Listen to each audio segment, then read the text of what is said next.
Bang 1 target, north group stack 36,000, 13,000. Bang 40 scope, short skate, hot, right.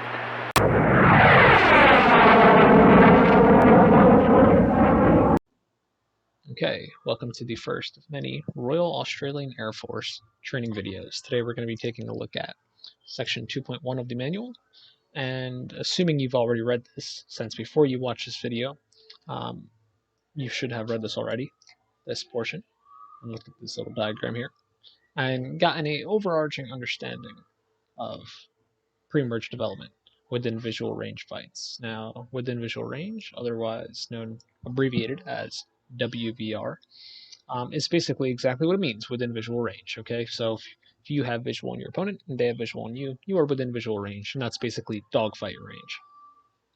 Now, assuming you've read this, you have a decent understanding of what we're about to go over, which is things you can do before the merge to increase your chances of winning a fight.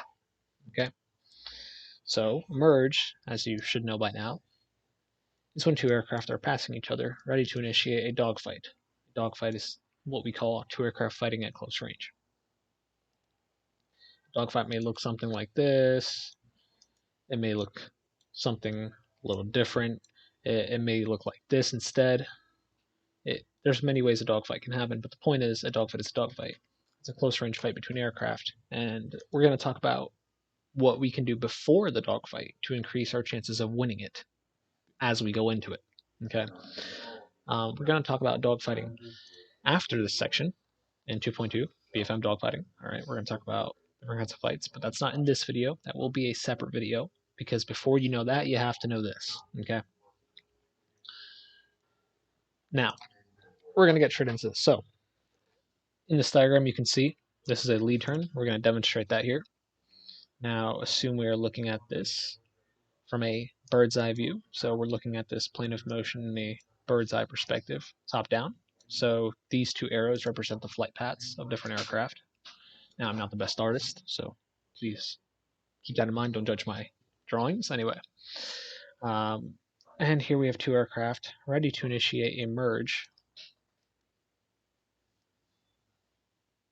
And in this example, we're going to demonstrate a lead turn. Now, a lead turn is described here, turning early before the merge, like this aircraft. The top one is doing a lead turn.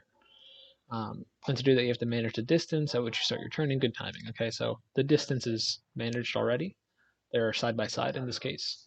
If it was head on, I mean, don't go head on exactly, because you'll have a mid-air collision, but in this case, the distance is decent. And Blue's going to start his lead turn. Blue is starting to turn early before the merge. It's going to look like this. And red won't start to turn up until right at the merge. So the merge is here, and now red starts to turn. I'll make this a little bit sharper. Okay, so let's continue this. Blue's going to, of course, continue his turn. And red is, of course, going to continue his turn.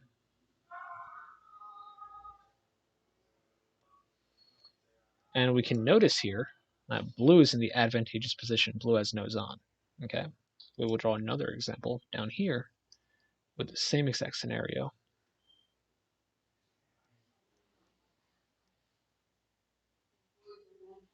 Just a slightly different kind of merge.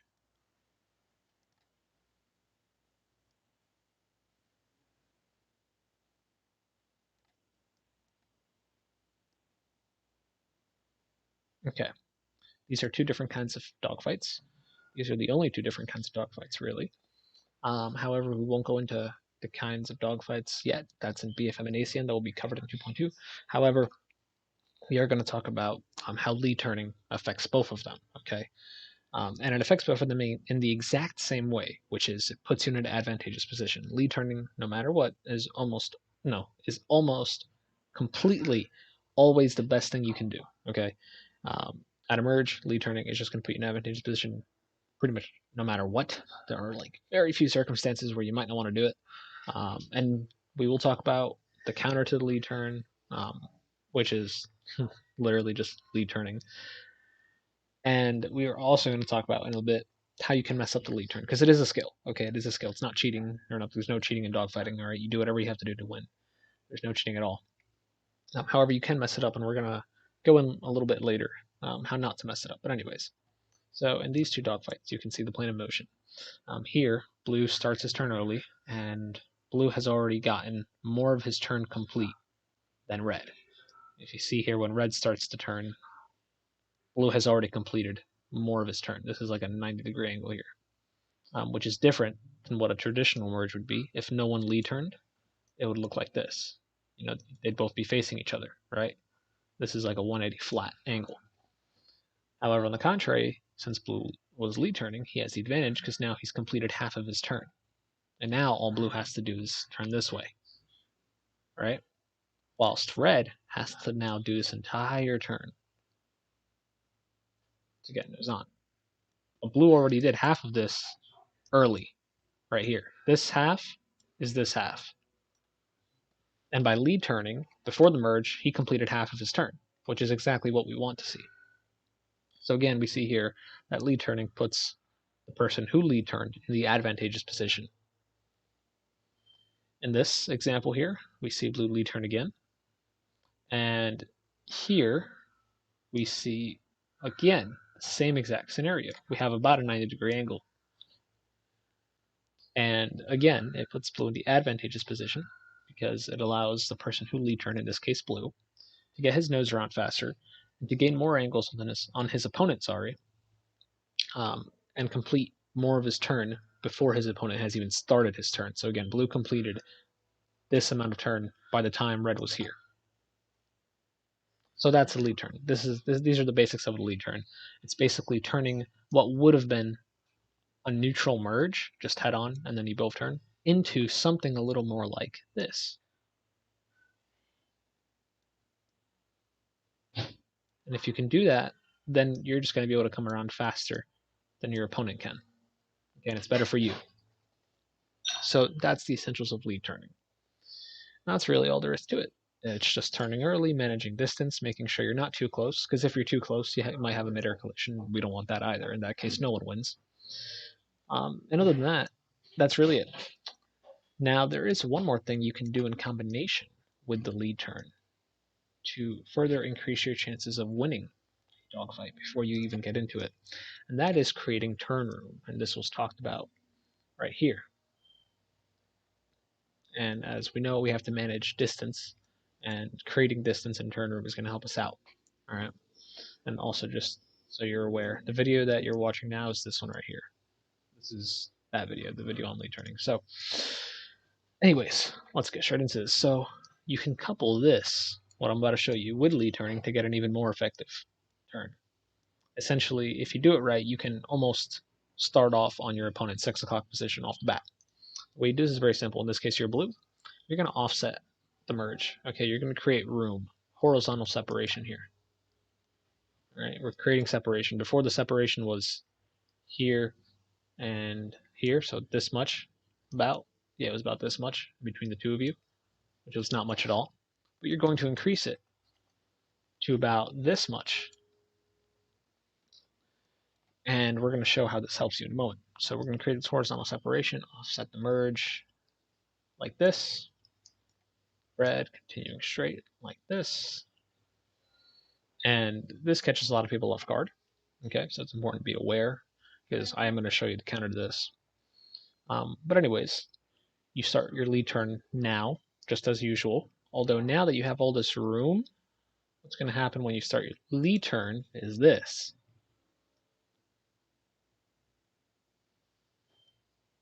You're going to notice that you get even more of your turn done.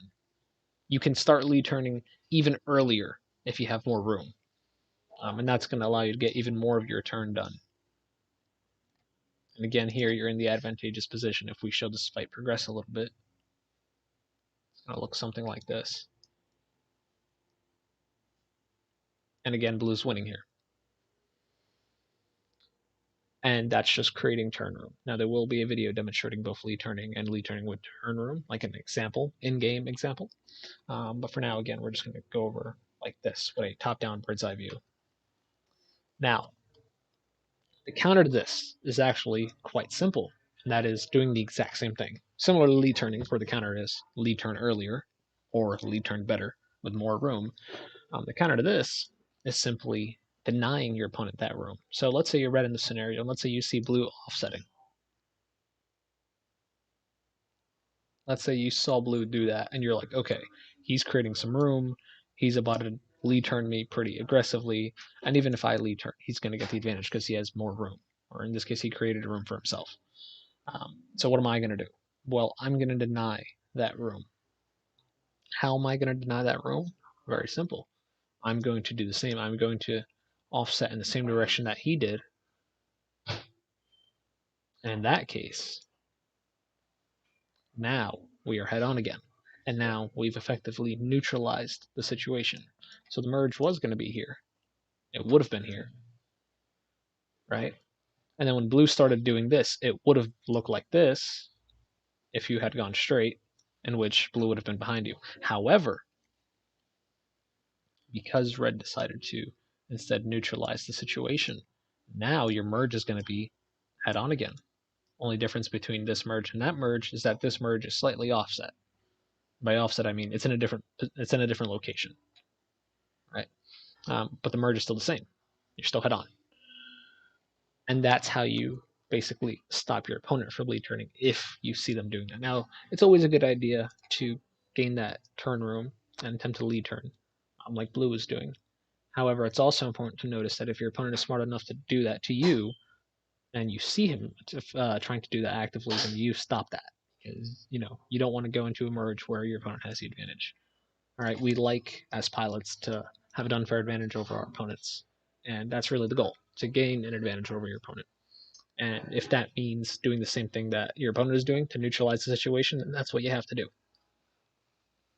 Other than that, I encourage you to watch the examples, okay, coming up soon. Those videos are going to be here, right under this video. After you've watched this one, I hope you have a better understanding of lead turning and developing your merges a little bit before they happen. And I really hope you learned something from this. Please go ahead and watch these next two videos, the examples, one with turn room, one without. And it's really going to show you how these tactics come into play. All right, that is going to be all for today. Thank you for watching.